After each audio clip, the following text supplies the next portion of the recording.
2005 সালের গণধর্ষণ মামলার এক আসামি 2024-এ প্রায় 19 বছর পর গ্রেফতার। গণধর্ষণের ঘটনাটি সংঘটিত হয়েছিল 2005 সালে কৈলাসহরের জগন্নাথপুরে। সোমবার অভিযুক্তের নিজ বাড়ি থেকে গ্রেফতার করে ধর্মনগর থানার পুলিশ। অভিযুক্তের নাম বিট্টু দাস, পিতা মৃত বিপুল দাস। অভিযুক্তের বাড়ি আলকাপুর গ্রাম এলাকায়। এই ঘটনায় 3 জন অভিযুক্ত ছিল, তাদের মধ্যে বিট্টু দাস একজন অভিযুক্ত। এতদিন পর্যন্ত পলাতক ছিল বিট্টু দাস। আজ গোপন খবরের ভিত্তিতে ধর্মনগর থানার পুলিশ বিট্টু দাসের নিজ বাড়ি থেকে তাকে গ্রেফতার করে। Bureau report, S Bharat live 24 hours.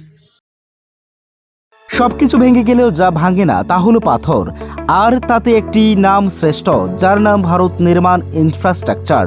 Bharat নির্মাণ ইনফ্রাস্ট্রাকচার এক বিশ্বস্ত উন্নত মানের পাথর সরবরাহকারী সংস্থা।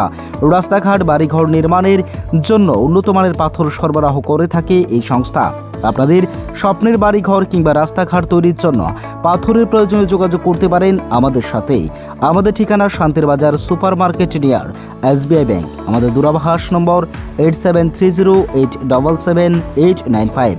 ভারত নির্মাণ ইনফ্রাস্ট্রাকচার এক নির্ভরযোগ্য বিশ্বস্ত প্রতিষ্ঠান। তাই আর দেরি না করেই এখনই যোগাযোগ করুন আমাদের সাথে।